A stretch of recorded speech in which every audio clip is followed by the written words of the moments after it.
Halo semuanya, selamat datang kembali di channel Belajar Kimia Organik. Sepertinya teman-teman sudah banyak belajar mengenai reaksi-reaksi yang terjadi pada senyawa organik, dan pada video kali ini kita akan lanjutkan mengenai reaksi-reaksi yang melibatkan hidrogen alfa, yaitu sintesis senyawa beta dikarbonil. Jadi walaupun di sini judulnya adalah sintesis beta dikarbonil begitu, tapi yang dimaksud sintesis inilah reaksi-reaksi yang melibatkan senyawa beta dikarbonil. Jadi bukan reaksi-reaksi untuk mendapatkan beta dikarbonil, tapi reaksi-reaksi yang melibatkan senyawa beta dikarbonil. Oke, sebelum kita lanjutkan, teman-teman bisa pause dulu video ini, kemudian teman-teman subscribe, jangan lupa, supaya channel ini terus berkembang, terus memberikan manfaat untuk teman-teman, dan nyalakan juga tanda notifikasinya supaya teman-teman terus mendapatkan update-update kalau ada video baru di channel ini. Nah, jadi seperti kita tahu sebelumnya bahwa substitusi pada karbon alfa itu dapat dilakukan dengan basa. Akan tetapi pada senyawa beta dikarbonil ini, jadi ini adalah posisi alfa dan beta gitu ya. Jadi kita punya hidrogen alfa yang terletak di antara dua karbonil. Seperti kita tahu gugus karbonil adalah gugus penarik elektron sehingga hidrogen alfanya itu lebih asam. Karena itu substitusi dapat dilakukan dengan menggunakan basa yang lebih lemah. Contoh di sini kita menggunakan senyawa beta dikarbonil yaitu ester astoatat. Gitu. Jadi pada saat ester astoatat ini kita reaksikan dengan basa, di sini kita punya basa gitu ya. Nah, maka hidrogen alfanya akan diambil gitu oleh basa, kemudian terbentuk garam.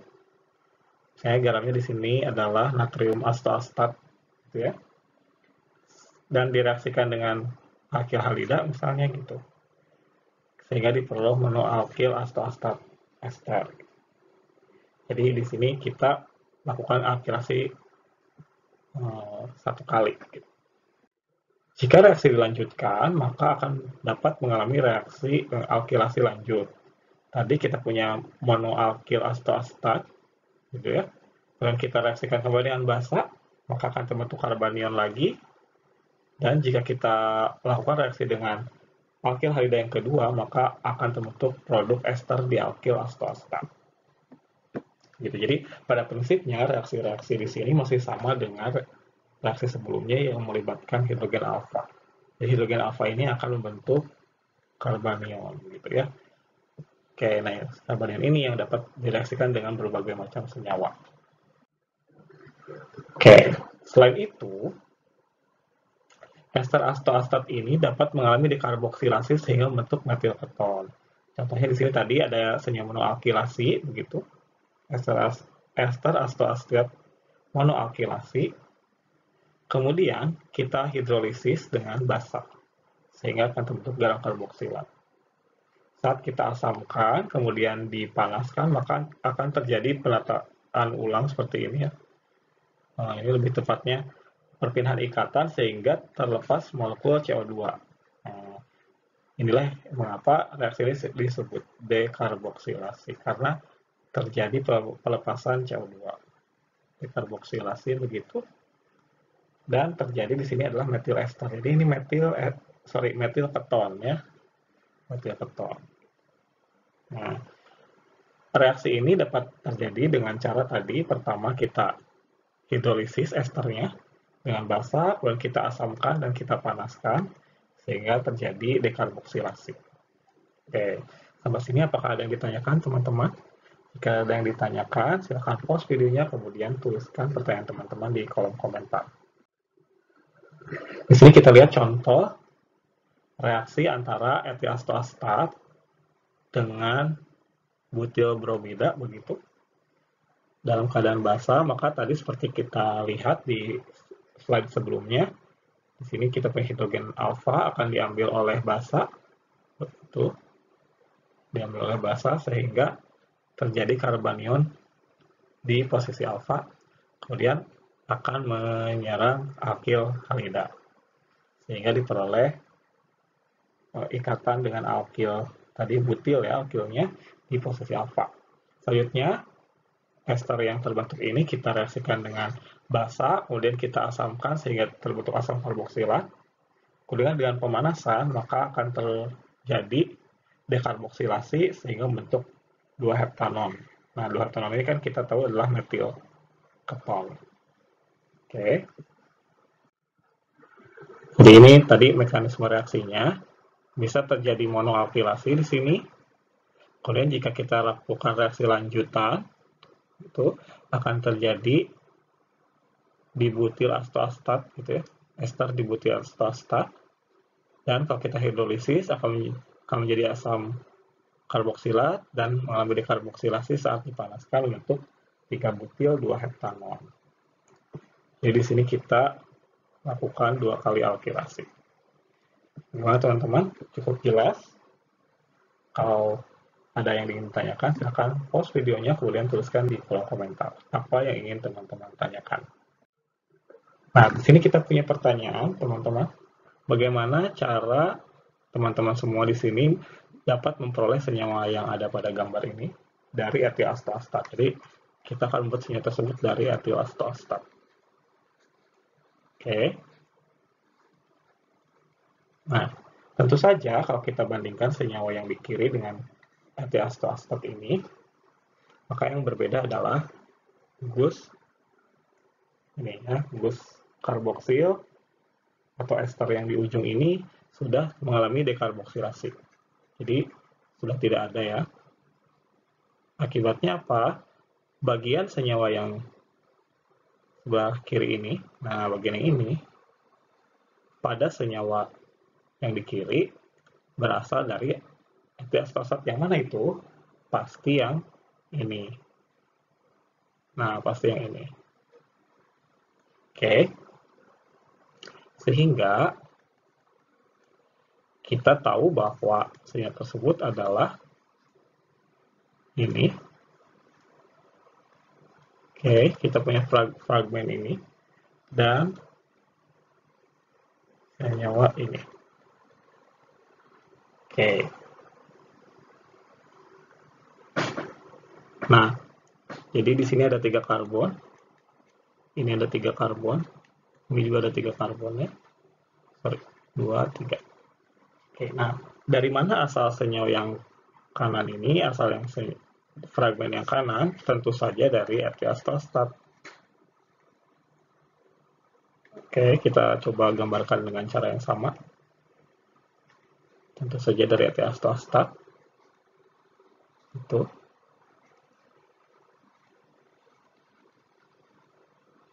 Ya, sehingga bagian yang sebelah sini adalah bagian senyawa tersebut. Kemudian yang sebelah kiri kita buat tadi adalah alkil halida, sehingga strukturnya adalah ini.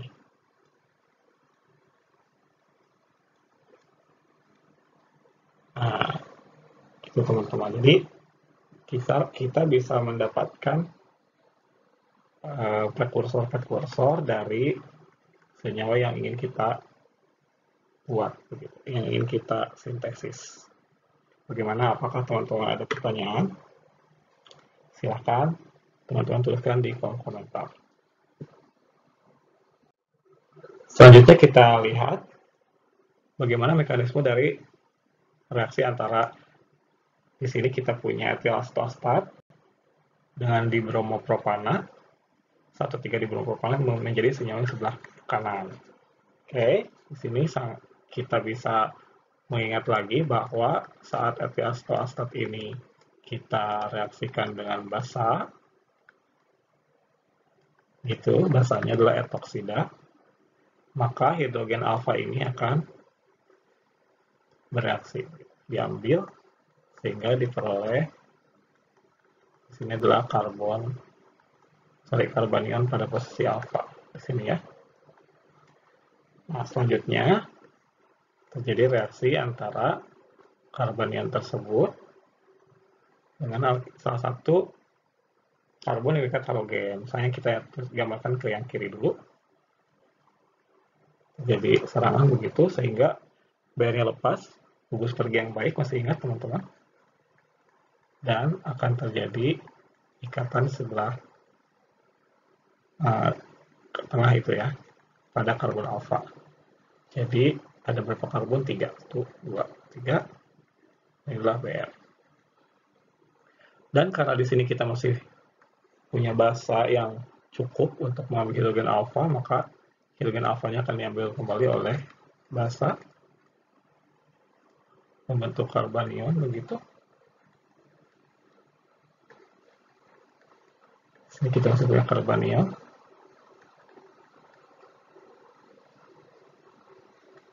Tuh ya. Nah, karbon ini akan bereaksi dengan karbon yang mengikat PS sehingga diperoleh produk yang kita inginkan. Gitu. Jadi pada dasarnya ini mekanisme reaksinya akan selalu berulang mirip teman-teman. Jadi ini adalah produk yang sesuai dengan yang ditanyakan pada latihan ini. Silakan teman-teman coba buat kembali mekanisme reaksinya lebih bagus dan coba teman-teman pelajari sehingga teman-teman bisa memahami maksud dari reaksi pada etil asetat ini. Jika ada yang ingin ditanyakan, silahkan tuliskan di kolom komentar. Selanjutnya, reaksi asilasi pun dapat kita lakukan terhadap ester asetat. Misalnya, kita dapat melakukan reaksi antara tadi etil asetat dengan asil halida, masih ingat struktur asil halida? Ini asil halida, begitu, ataupun anhidrida asam. Jadi ini adalah anhidrida asam. Begitu. Nah, di sini kita punya etil asetat, dia punya hidrogen alfa yang bersifat asam. Kalau kita reaksikan dengan basa, maka terbentuk karbanion di sebelah sana ya, di karbon alfa. Selanjutnya ini akan mengalami reaksi. Karena sesuai dengan reaksi pada karbonil yang telah kita pelajari pada video sebelumnya, bahwa kalau ada di sini nukleofil akan menyerang ke karbonil, terjadi elektron ke arah oksigen, berarti elektronnya akan kembali dan lepas gugus pergi begitu, sehingga asil tadi gugus asilnya itu akan terletak pada karbon alfa. Sebenarnya kalau kita hidrolisis, kalau kita panaskan akan terbentuk senyawa beta diketon. Jadi di sini kita juga bisa mendapatkan senyawa beta diketon. Nah, di sini kita punya senyawa beta diketon. Bagaimana teman-teman bisa mendapatkan senyawa tersebut dari etil asetat? Oke, dari etil asetat sama seperti tadi. Nah, bagaimana?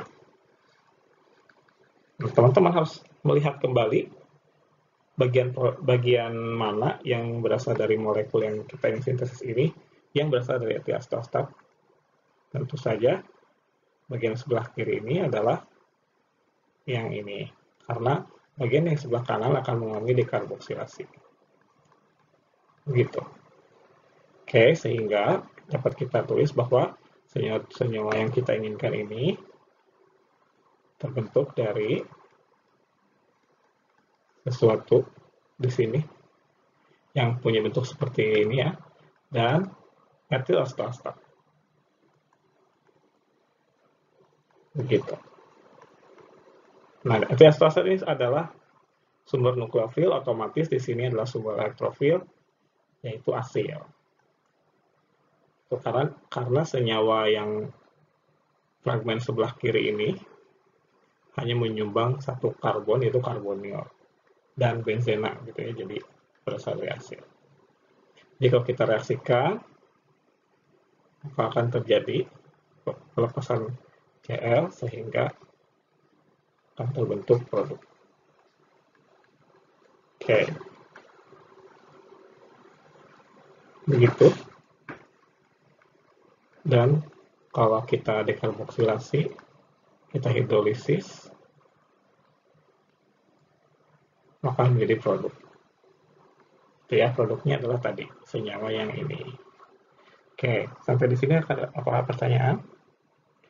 Oke, silakan teman-teman tulis kolom komentar, kita lanjutkan.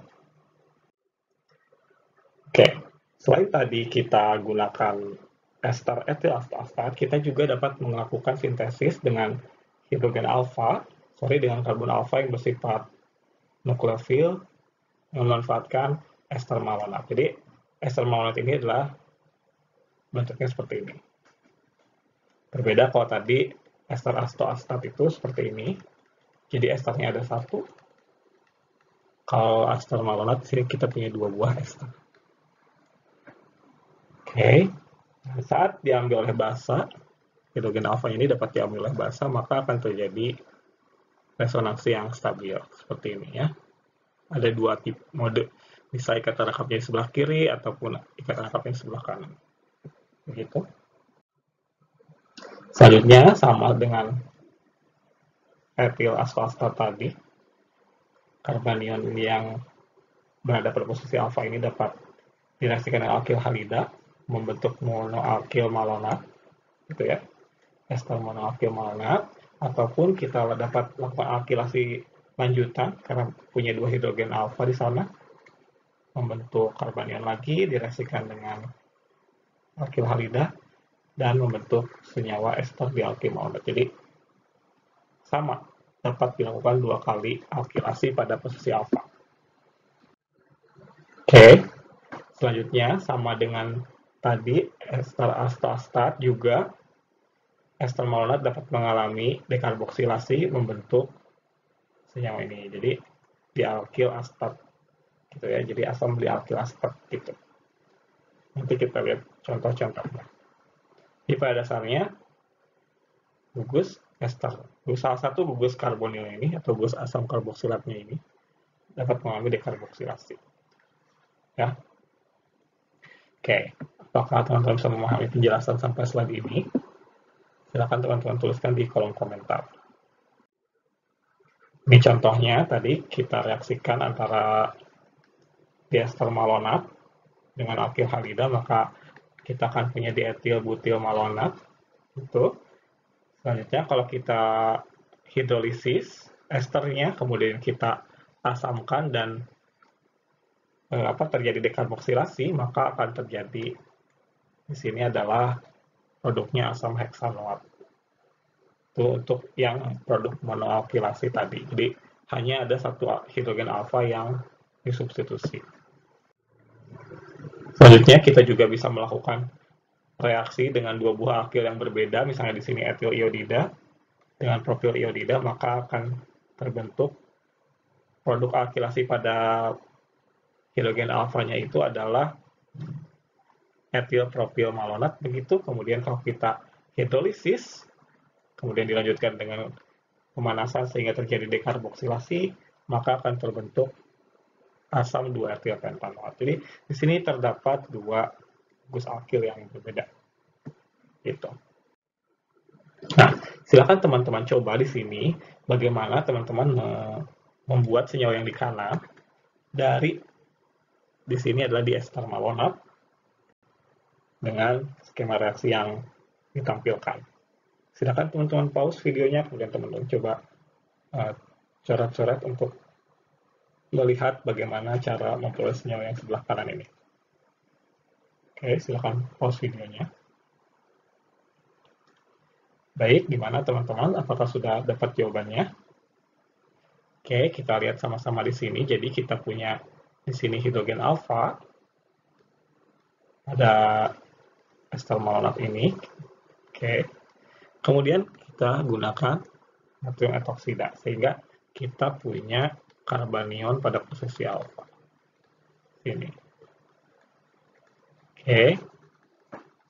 Selanjutnya seperti biasa kita harus membandingkan senyawa produk karena di sini tidak ada lagi penambahan karbon ya teman-teman. Jadi otomatis karbon yang ada pada produk ini berasal dari etil astoacetat dan senyawa yang kita pakai. Oke, kita lihat di sini yang berasal dari etil astoacetat otomatis adalah 2 karbon kayak ini. Jadi yang karboksilat dan yang sebelahnya. Kenapa? Karena di sini salah satu karbon pada ester malonatnya itu kalau mengambil dekarboksilasi maka akan menyisakan 2 karbon begitu. Oke, sehingga karbon yang sebelah kanan ini adalah berasal dari ester malonat. Berasal dari yang ini. Nah, oke, otomatis gugus yang sisanya yaitu ini Jadi apa ini ya, alil gitu. Itu adalah berasal dari pereaksinya, maka pereaksinya di sini kita gunakan adalah alil bromida gitu. Oke, kita reaksikan dengan alil bromida. Maka reaksi yang terjadi adalah serangan dari karbon ini itu ke posisi ujung ini. Karena ini alkena bisa oksidasi dan melepaskan Br-nya sehingga terjadi produk seperti ini. Oke. Berapa karbon? 1, 2, 3. Berarti 1, 2, 3. Nah, kenapa? Karena ikatan ke nomor 3 ini tidak ada ikatan rangkap lagi sekarang. Gitu. Ya. Selanjutnya, salah satu gugus karbonnya itu akan mengalami dekarboksilasi gitu ya. Nah, kemudian di sini kita ditanyakan juga produk B adalah ini berarti ya produk B. Kemudian setelah mengalami hidrolisis dan dekarboksilasi maka akan terbentuk produk yang diinginkan. Oke, bagaimana jawaban teman-teman? Apakah sudah sesuai dengan pembahasannya? Kalau belum, ataupun misalnya punya pendapat, silahkan tuliskan di kolom komentar. Selanjutnya, alkilasi pada karbon alfa juga dapat dilakukan melalui pembentukan enamin. Jadi, teman-teman ingat lagi pembentukan enamin seperti apa. Jadi, enamin itu adalah reaksi antara aldehid keton dan amina sekunder, sehingga diperoleh enamin. Jadi, ingat lagi materi pada video tentang reaksi-reaksi pada aldehid atau keton pada pembentukan enamin. Oke, nah apa istimewanya enamin ini? Jadi di sini enamin tersebut akan dapat melakukan resonansi. Jadi di sini atom nitrogennya dapat memberikan elektron. Kemudian terjadi di sini adalah perpindahan dan terbentuk karbanion. Jadi di sini adalah karbon yang asalnya tadi adalah karbonil dan yang anion ini adalah C alfanya tadinya. Nah, jadi karbon alfa pada enamin juga bersifat mirip dengan tadi. Etil dan dietil malonat begitu.